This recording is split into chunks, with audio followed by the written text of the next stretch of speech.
everyone, and welcome to episode 2 of Bad Sisters Knit. We just wanted to start by saying how amazed we were by all your lovely comments and questions from episode 1. We really weren't expecting such a great response from our first episode. It was so nice. It was so nice. We will be answering a lot of your questions. Well, we'll aim to answer all your questions. We're definitely going to be answering some today. Yeah. And any that we don't, we will gradually make sure we get to. We've written them all down, everyone's questions, so yeah, we will get to those. And then stay tuned for the end of the episode. We have got a giveaway. Oh yeah, we've already got 1,000 subscribers. Yeah, so there'll be a giveaway. Just stay tuned for the end of the episode. Yeah.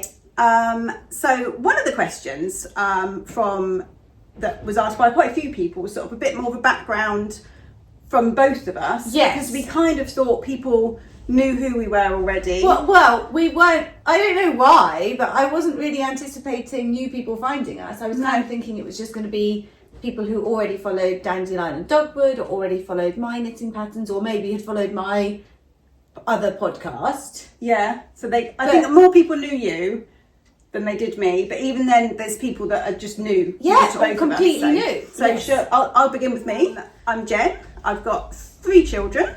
Leah, who's 19, Tom, who's 15, and Phoebe, who's 11. Bernie, my dog, who would be sitting here. In fact, I might be able to get him to come over. Bernie? No. Typical. Couldn't get him off these He wanted chairs. to sit on this chair, and now he's happy where he is. A Springer Spaniel and crazy. Currently eating his own fur over there, for anyone that's interested. He's a total character. He loves balls, getting muddy. And I think he might be eating seeds. I think he is. He runs through the brambles and gets all sorts of stuff stuck in him. But he will feature at some point. But right now he's happy sitting over there.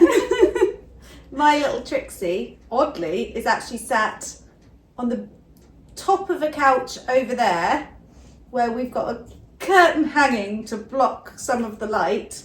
She looks very peculiar. Here comes Bernie. Here comes Bernie. Come here then. What else did people ask about you? Kelly had some questions specifically. Children. She did. She was asking. She wanted to see Bernie, who's not performing today. Oh, and whether we live close to. Yeah, we do live close, don't we? So we live in Surrey, it's about an hour away from London, and we've lived here most of our lives, haven't we? In Guildford. I wasn't born here, but you were. Oh yeah, you weren't born here. I was born in Colchester, and although we've lived in a few other places, mainly like Guildford is. Yes. Yeah. I mean, you can't remember before here, can you? I can remember Cheltenham. Can you? Yeah, I remember Cheltenham, and there being sort of like this big field, and we used to go there collecting caterpillars, and we used to get them to grow into butterflies. We keep them. You can remember that? I can remember that, yeah. Wow. But yes, yeah, so we've been here, basically, we grew up here.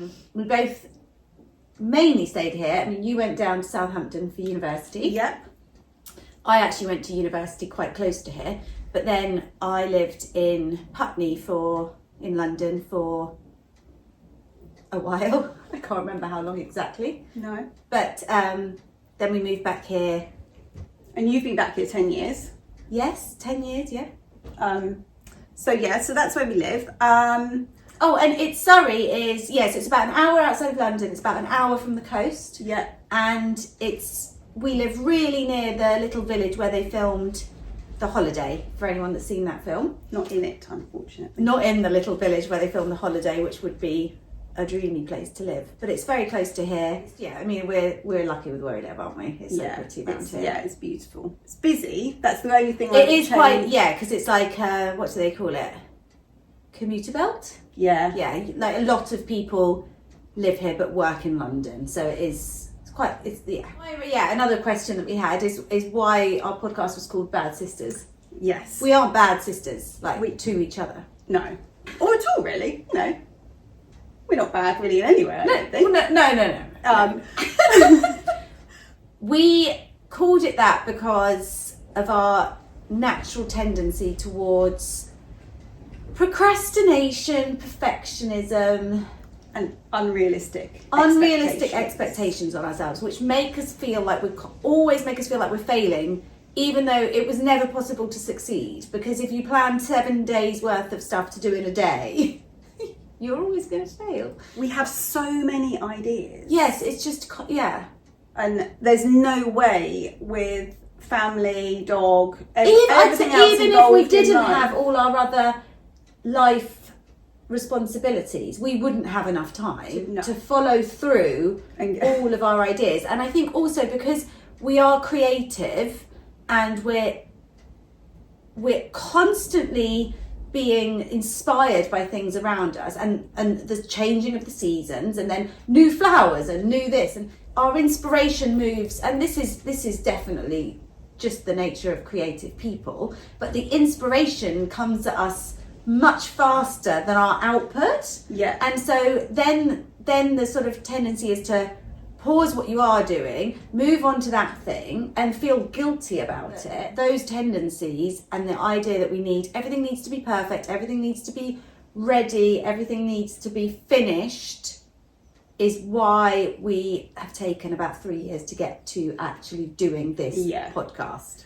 But there's obviously the TV show. Oh yeah, which if you haven't watched, you have was it Apple? got to Apple watch. TV? It's on Apple TV. Oh, so good. And there's 2 seasons. I don't know anyone that didn't like it either. And it's set in Ireland about the Garvey sisters. I loved Becca. She's like your idol. Yeah. So loved the series, loved how she didn't really quite conform or fit in. No, she's the most bohemian of the sisters, isn't she? Yeah. And I think it's taken me a long time to realise that actually sometimes it's best not to conform and be the typical grown up. And I've now lost my train of thought. Well, that's easy to do.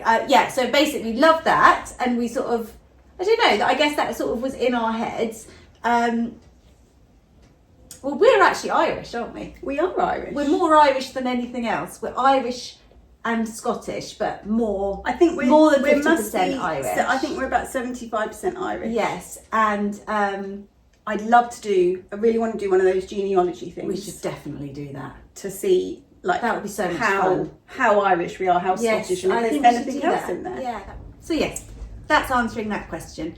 And I think the other questions that we're going to answer today are kind of built in to the subjects we're going to be talking about anyway. Yes. Aren't they? Yeah, because one of the questions was my jumper was hanging up there last episode, and they were asking in about fact that the yes, Ravelry. they were asking about that, and they were asking, and then when we were saying, can you ask us questions, it was, I kind of used this as an example because we get asked this a lot on our website and on the Dandelion Dogwood Instagram about projects that you can make using this knobbly bobbly popcorn duo is what we call it, which is this, well, I'll let you talk because I'll talk about it. I'm going to get a little bit closer to the camera so you can show see how it comes. It comes with a metre of our strawberry laces, which is hollow cord, which is great for putting stitches onto. Is life-changing. And it's 100 grams of the popcorn, 50 grams of the suri, both 400 meters of each. And this is actually our thinner suri. We have 2 types. This one is probably more like the weight of a mohair. Yeah, the other suri is slightly thicker, isn't it? Brushed suri alpaca, for anyone that hasn't experienced it yet, is a wonderful equivalent to mohair. It's slightly different, isn't it? Yeah. It's more... It's fluffier. It's fluffier and less... Well, for a start, more people can tolerate it. Yes, on their it's not itchy. It's it's not itchy to me. I mean, I can literally wear it right up here on my most, and I've knit hats with it up here, where mohair would really. Oh, I can't. Mohair I can wear. It can't be anywhere near my décolletage. Definitely not in a hat. No. And actually, I sort of struggle with it everywhere, to be honest, a bit. I love the look of mohair, Yes. but it's just I can't bring myself to knit with it anymore because I don't pick the garment up because I know it's kind of it can irritate. Suri is just far more wearable. Yes, definitely. So you can use them interchangeably, but generally speaking, the Suri and the one that we've carried for longest has a shorter yardage, doesn't it? It's 300 meters per 50 gram skein. Yes. Whereas mohair and the other Suri are 400 meters. I think mohair might be slightly more than that, but even more. I think mohair might be 840 per 100 grams. Okay. So it's even more, but it just made sense with this that you get the same yardage. And you love the way that feels. I love the way this feels. It's really floppy. I don't know how much of it is to do with the combination of the two and whether you use the thinner Suri with sock, whether it would feel different. How do you think the knobbly, I don't know why I'm calling it knobbly wobbly, it's our popcorn base. It's our popcorn base, and you can How see do you here. think it compares to our 80/20 sock? I'd say, Oh, it's just so amazing. I don't know if you can see this, but it has just got these little knobbly bits. It looks kind and of like you can't see it on the camera. You it? can see it more on my jumper. I'm sorry to any hand spinners, that's probably an insult because it's not hand spun yarn. It's not hand spun. Fabulous bohemian artsy. Like, It's just texture. quality. I have done a bit of spinning. Yes. Just with the hand Okay. twisty thing, Yeah. and I did really enjoy it. And I've done some weaving with that and other hand spun yarns. I've got one in your weaving. But I don't have enough time to do the spinning and the weaving and the knitting and the Dyeing. and the dyeing and all the other things. So I think maybe at some point in my life I'll go back to that because I did really enjoy it, and you can just make such amazing textures. And I think that's why I love this so much. Where I'm living at the moment, there's actually a spinning wheel. Is there? Yeah. If you wanted to have a go. I'll have a go with that. I'm sure Juliet wouldn't mind. But yeah, it just produces I such a lovely fabric. I said, bobbles. as Jenny was making me a cup of coffee when I got here, I said, I think I'm actually obsessed with your jumper. And it's really fun to knit with because some of the bobbles, especially with a speckled variegated yarn, some of the bobbles are plain and other ones will just be the little pops of this one's neon, but the pops of colour.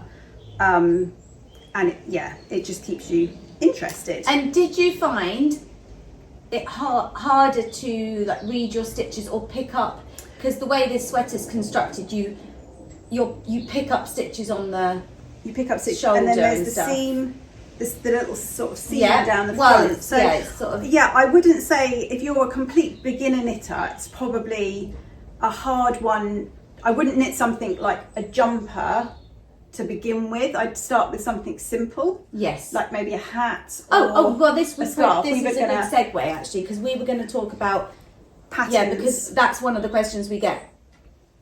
Good ideas for what to knit with the yarn. So this is your hat pattern, isn't it? It's the Cambridge hat. Yeah. Which is it's a 2x2 rib. Yeah, so it's a basic 2x2 like beanie, or you can make it. I mean, you could have it so it's like, fits your head, or you've got a bit of slouch. It's got really rapid decreases, which makes the top bit.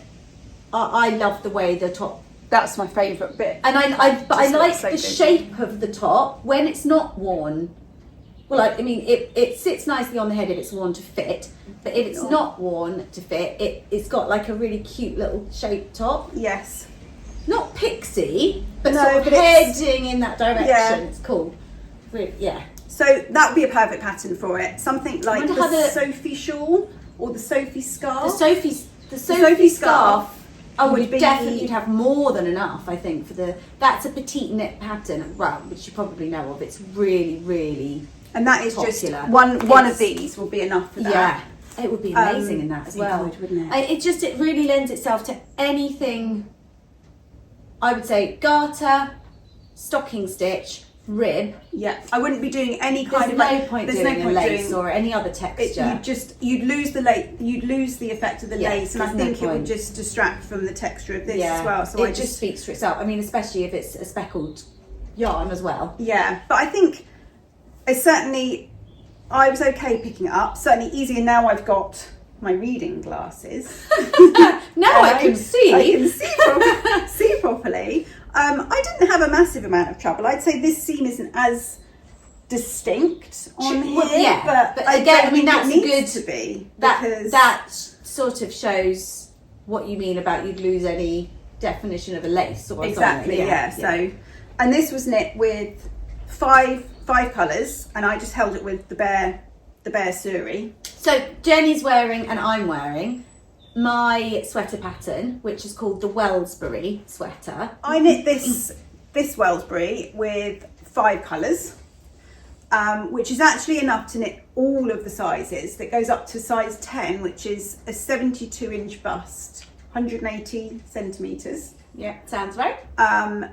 But you could knit... Oh no, it's not a 72-inch bust. Oh, circumference. It's the finished sweater is 72-inch circumference. Yes. So, I mean, ours is about a 10-inch positive ease. Yeah. So, 25 centimetres of positive ease. So, the 180 centimetres or 72, it's about a 62-inch, personal bust measurement. Yeah. So, you could knit that. And you could make it even...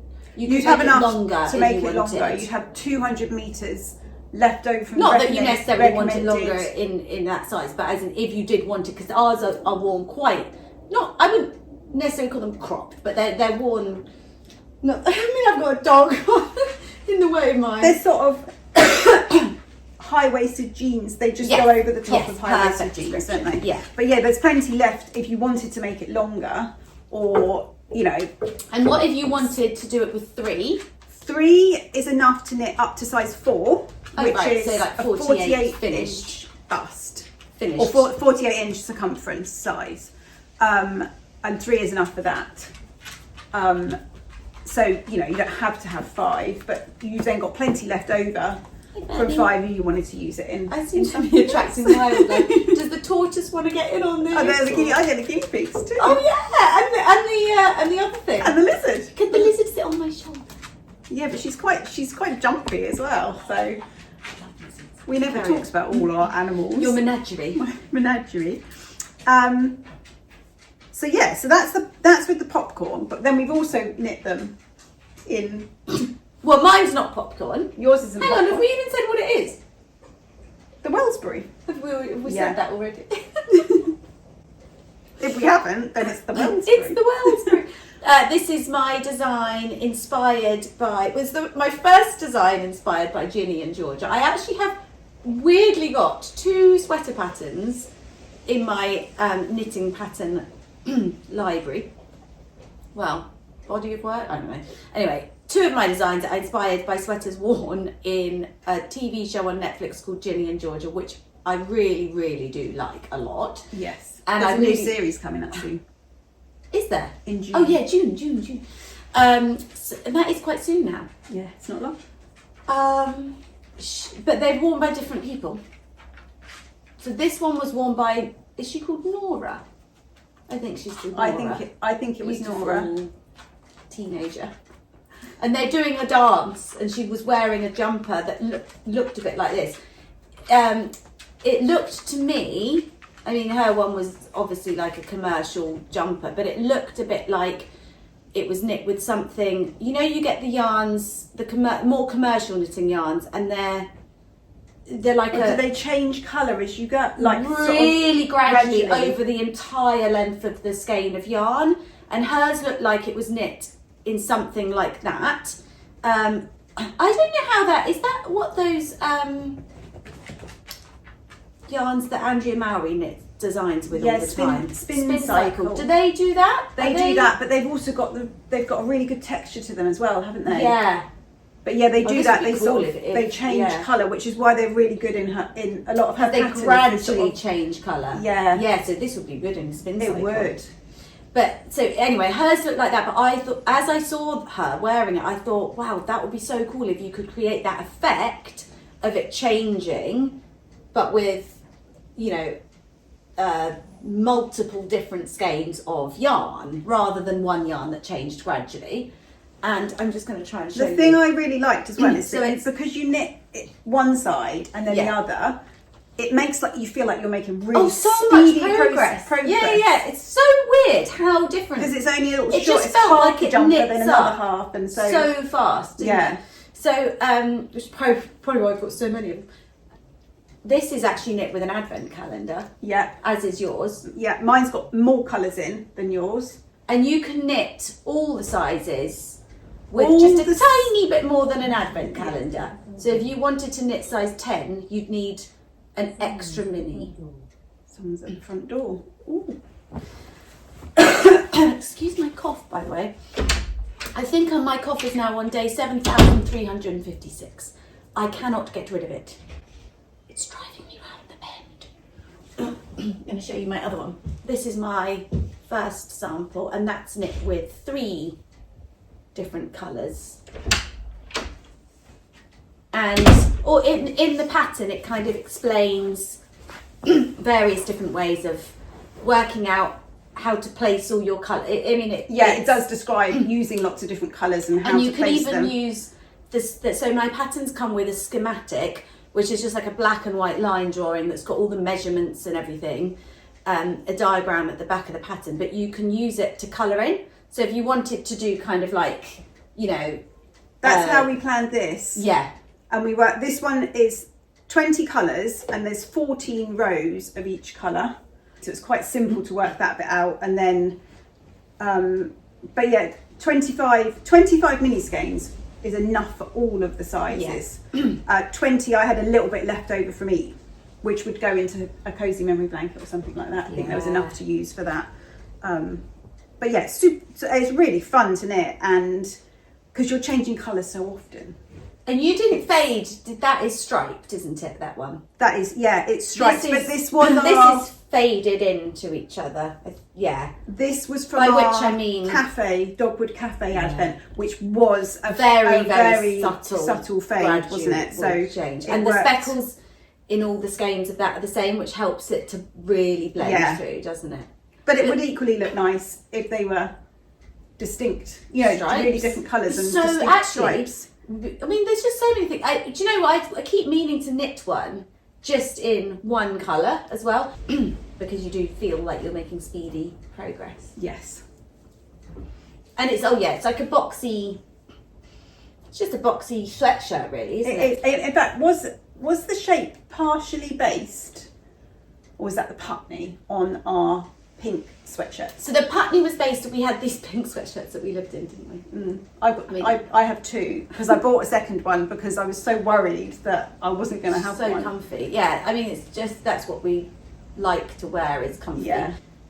So yes, that's the Weltsbury, and you can get the pattern on Ravelry or Etsy. We'll link it. So next we're going to talk about the blanket. Yes, you're going to show your cushion. I'm going to show my cushion. I'm so happy with my cushion. So it's not actually sewn on, it's just pinned on. Do you reckon it will ever be actually sewn on? I think it will. Could be one of those things that's just perpetually pinned on. Yeah. I just bought a really basic canvas cushion cover from H&M. I think it was £5. It wasn't a lot at all. You could obviously make your own, or you could even knit the back if you wanted to, but I just decided this was the easy option. I mean, for anyone that didn't see last episode, this is my pattern that's about to be released. Jenny tested it for me, but she also kindly tested the instructions for the sashing, so the strips between the blocks. And hang on, I was just pointing. You take it. Yeah. Now I've got the Bernie. So she tested my instructions for the way that you knit together the blocks. So you create the blocks and then you knit them together. Yes. With this sashing and then the edging and then also this I-cord binding, which I kind of asked her to do that because she's my sister and I could ask, but she was originally going to then... I was going to pull it all back. So that and she to could use the blocks them. in my quilt. But then I decided that I liked it too much. Which is so nice. It really does make a really good cushion. It does, and it just seemed a shame to rip all of that back. And Yeah. it was probably as much time, or maybe not as much time, but it was certainly a lot of time to do the sashing. To rip that back, I could be just putting that in. Time Especially to as you can recreating those re-dye, blocks if you I want to wanted re-dye the yarn to Yeah. create the blocks, you can. Yeah. Well, I think a lot of questions were, when is the blanket pattern going to be released? So it got held up a little bit because basically I trained in Illustrator and Photoshop years ago, and I've been using them ever since. But I never really did Adobe, because they're both Adobe programs, and I never really covered InDesign. So when I came to formatting my knitting patterns, I was using Canva, which is brilliant. It's so user-friendly. It's so like, you don't need any training on it because everything's like there and you can see what you're doing. I've done a bit on Canva now, and I've got absolutely no training or knowledge about anything like that. Yeah, I mean, and it's I've managed so to do user-friendly. You can do so much. I actually feel badly for professional graphic designers and stuff because Canva's just so, it makes it all so approachable. However, this pattern, sorry Trixie, oh, sorry guys. So this pattern has a lot of diagrams because I wanted this to be as easy to follow as possible. It looks a bit like a patchwork quilt pattern in the same way that you get all your pictures. The pictures of the shapes of the block. I hope that it's made it. Oh, it's really simple to follow. But because there's so many of them and they're all vectors that I've created on Illustrator, and they're quite lots of information in the pictures themselves, but the pictures themselves are therefore quite large in terms of document size. When you put all that onto Canva into a document, it just refused to download it. I basically had to learn InDesign because I needed a more powerful program that would download a PDF with all this information in. So I had to learn InDesign and then rewrite up this whole pattern. So that has slowed things down a little bit. And you were waiting for me to Plus do I was that, waiting which for you I've to now finish done. that. And this has now also given you an opportunity to kind of do your kits a bit more. Yeah, we've had a lot of people ask about kits or clubs. So Yeah. I think with that we are going to have mini sets. Normally our mini sets have 5 or 6 minis in. Like 100. So we're going to have the Simple Times collection. So all the colours available on minis, and that is I think 22. I can't believe it's that many colours. Oh I my know, goodness, it's gradually developed over you time. could knit this. I could. Oh yeah, I might have. Oh, there's a lot of Simple Times True. in this, but so there's going to be the Simple Times collection, and they'll all got these little mini ball bands that just make them look super cute. And then we'll also have our record collection. There's not as many colours in this. We started this last year, so it's whereas Simple Times we've been doing a few years, so it's gradually expanded. So those will be available in the shop. And we have other mini sets. Obviously you can use advents or minis that you've got at home. So we'll have those, and there'll be we've got our low volume, which is perfect for the background, but you could also use any So of the our low volume is paler colours. It's in the shop already, but it's full skeins. Full skeins, because you need that, and then you can pick out one colour or the whole. You can buy them as a set, which is the rainbow of colours. Or you can buy them individually. So then you could 10 buy of each or 5 enough of each. of one colour to do. Which is what I've done. sashing. I've done on the sashing. Is all that's our pink low volume, and it's all the same. So I think that's it now for knitting content, because we talked a lot. It's all quite in depth what we've been talking about. I don't know, like it's an extreme version of ourselves. It is, yes, definitely. So now we're going on to life. Oh, except to quickly say, there's life and cheesecake. I just wanted to quickly say that since last episode, I released my DK Sky. So for anyone that watched last time, we were both wearing my original Sky sweater pattern, which is a chunky 6mm needle. Well, it's either chunky or you can knit it 2 strands of DK on a 6mm needle, because 2 strands of DK on 6mm is a chunky. But then I designed a DK version, which I talked about last time, which is my brown. It is a lovely It's colour. a gorgeous it's like brown. It's pinky. It is Pinky. a pinky toned brown. Yeah. It's an absolutely beautiful yarn as well. This. It's actually a. I cheated on you. It's a Rowan. It's a Rowan yarn. I'm sorry. It's their alpaca soft DK, which is an alpaca merino blend, and. Well, it's not merino, it's just alpaca and wool. It's a non-superwash blend. So this is the DK Sky. Anyway, I'm not going to model it this time, but that's the original sample that I knit in the autumn in brown. And this is my mum's one. She test knit it for me. And this is her sample in Sweet Baby Angle. Sweet Baby Angle, which is quite an autumnal pink, I think. It is a duskier pink. It's soft, really it's soft. In fact, it's the same colour that I'm using for this Whitmore that has been I found this actually. This is a long-term This is Whitmore. long-term. And the last few days, it's been lovely weather, hasn't it? It's been, and I've really wanted a sort of lightish weight cardigan to sort of wear. And then I remembered this, and I've only got a sleeve and a bit to go. But this has been in this state for a long time. I don't know why I haven't finished it. But it's also Sweet both same Baby colour. Angle, which is we've got 5 of my favourite Merlin inspired colourways, which is a podcast we both love. And Sweet Baby Angle was one of their typos. Yes. Which we've now used. so cute. Anyway, so that's now available if anyone wanted to knit a DK version of the Sky sweater. Ravelry and Etsy.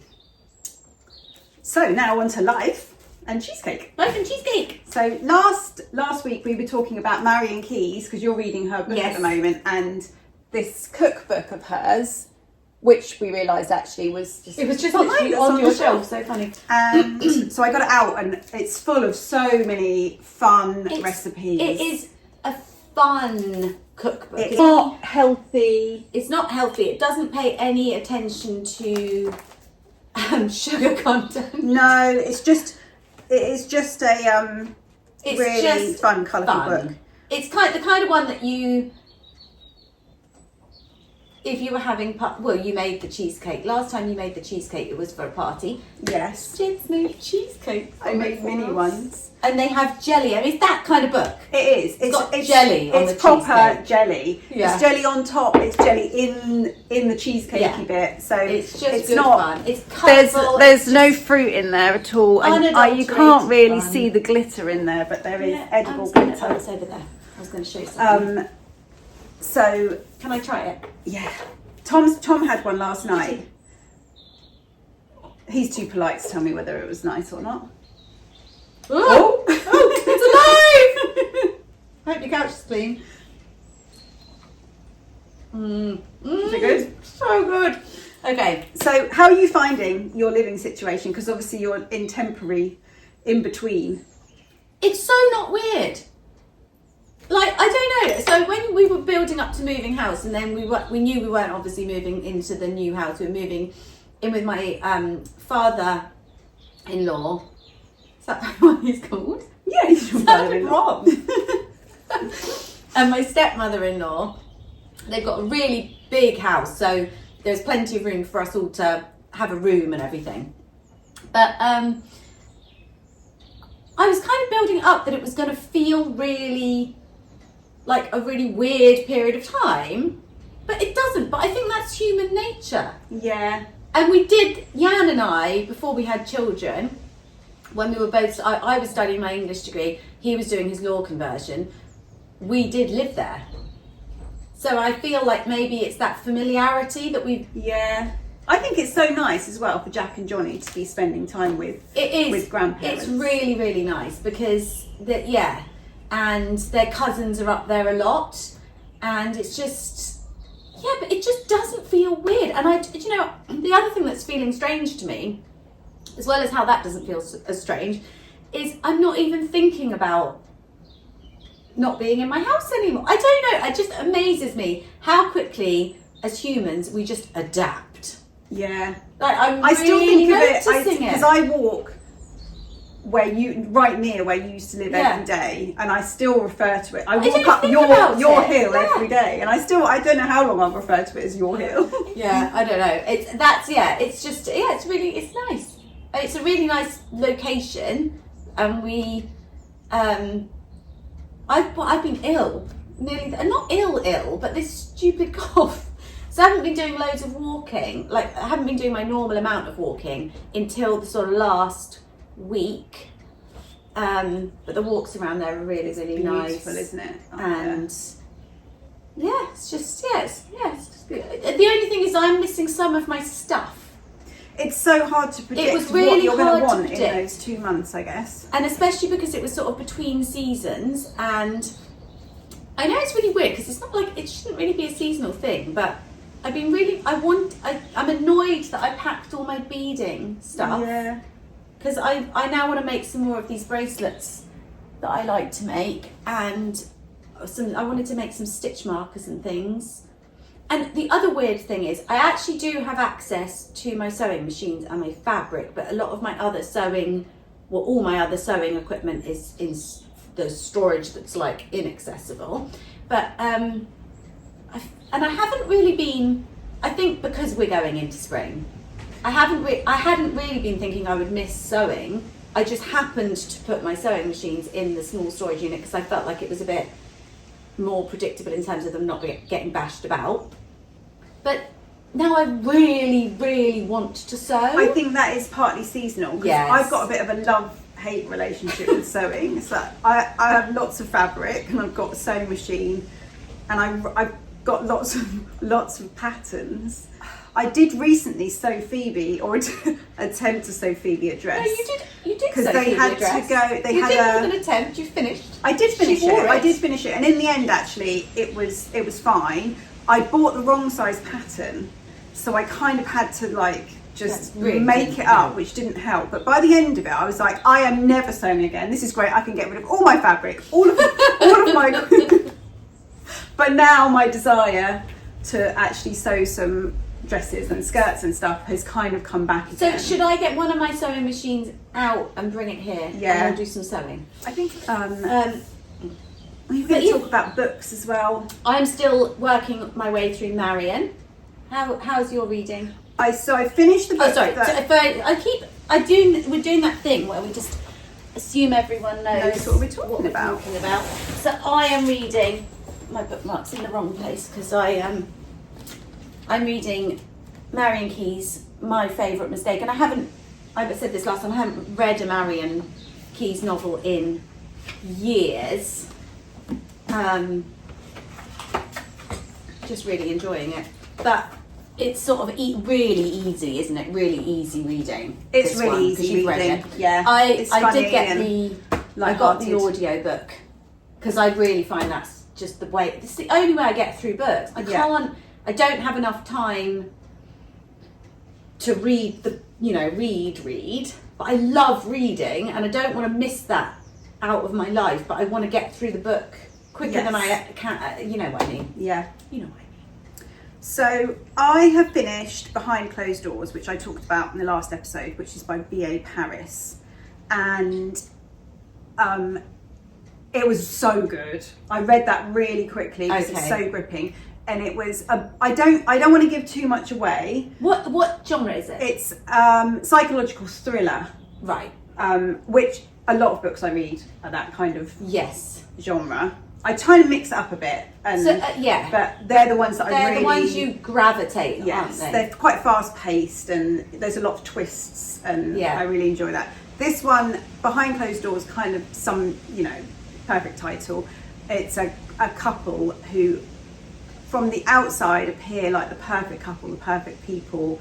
They're both beautiful. He's handsome and wealthy, and is a lawyer for abused women.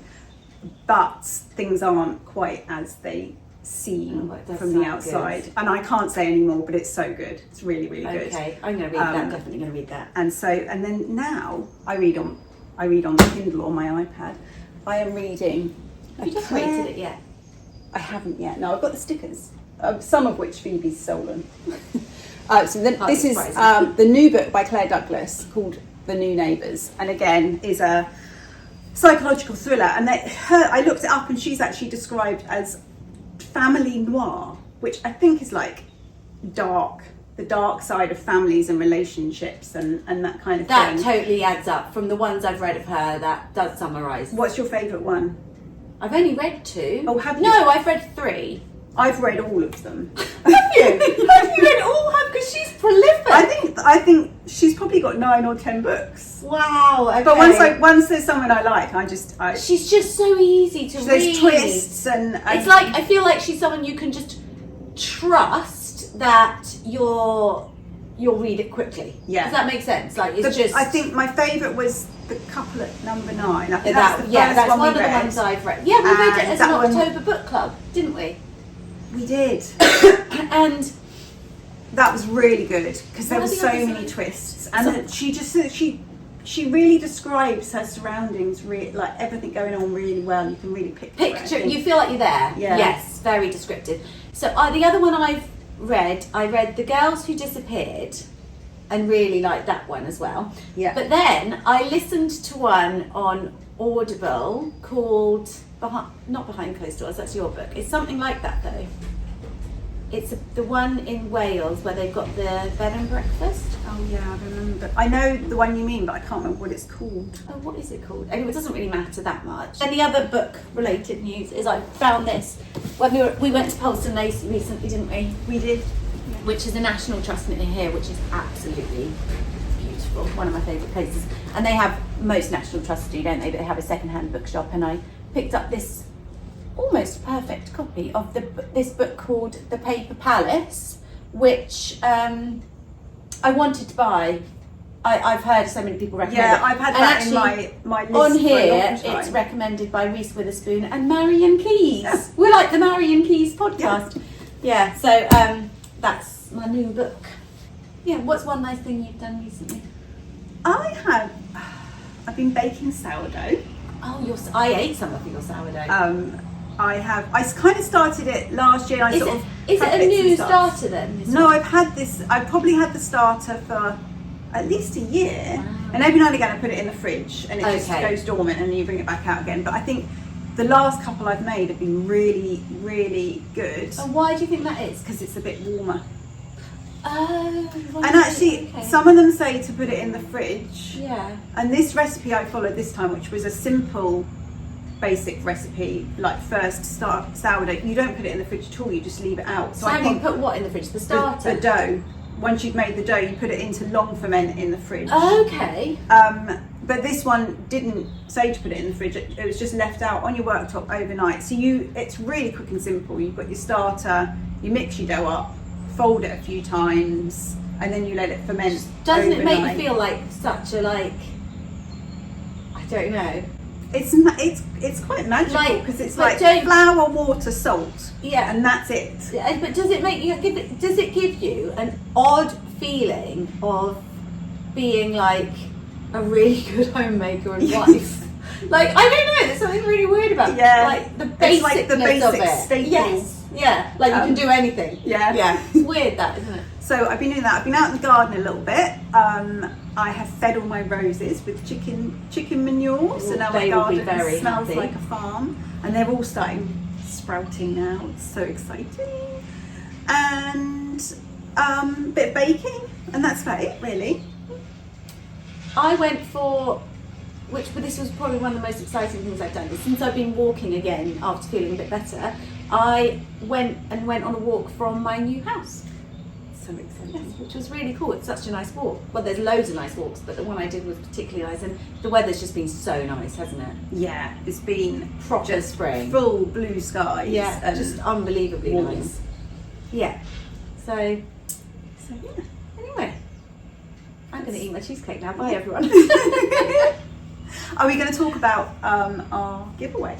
Oh yes, our giveaway. away. Okay, so I think the question, should we just keep it really simple? Keep it, yeah. Okay, so go to Dandelion Dogwood and tell us what your favourite sock set is. Pop it in the comments, and Or it can be a full, just a single skein if you prefer. oh yeah, it doesn't have to be a sock set. Yeah, I don't know your why, favourite colourway. And yeah, we'll pick a winner. Just put that as a comment in the comment section, and next week next episode we'll tell you who won. Yes. And send it out to you. Oh, worldwide, yeah, anyway. Yeah, anywhere. Yeah. Yeah. We can post to Europe. We can post to we Europe again told- now. I don't know, we did last week actually. So from like December last year, we had to stop shipping to Europe because you had to have a European representative. What's it to do with VAT or something? No, it's not VAT. It's to do with product safety. Okay. So you have to be able to verify that your products are. It's all really Very complicated and really. Okay. Okay. Okay. But I found a company that is now my European representative, Okay. and they do all the difficult bit. Okay. So yeah, now we can ship to Europe again. And which I'm Northern really happy. And Northern Ireland. Ireland. We could always ship Yeah. to Northern Ireland, couldn't we? Because it's all because of stupid Brexit and us Yeah. not being part of the EU anymore. Yeah. So yeah, that's very exciting. So if you haven't been able to order, now you can. Great. But also you can enter a giveaway. Yes. Thanks everyone for watching. Don't forget to leave us any questions or comments, and we will see you again soon. Yeah, thanks for watching everyone.